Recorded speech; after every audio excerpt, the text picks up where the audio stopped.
அலைவரிசை கேட்கின்றதா? கேட்கும் பாட்டில் ஒரு உயிர் வீடும் கண்ணீர் வழிகின்றதா? நெஞ்சு நனைகின்றதா?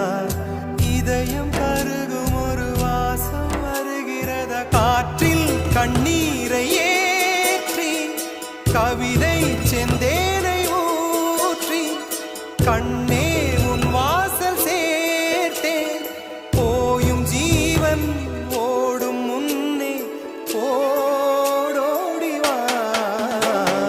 பூங்காற்றிலே உன் சுவாசத்தை தனியாக தேடி பார்த்தேன். கடல் மேல் ஒரு துளி வீழ்ந்ததே, அதை தேடி தேடி பார்த்தேன். உயிரின் துளி கா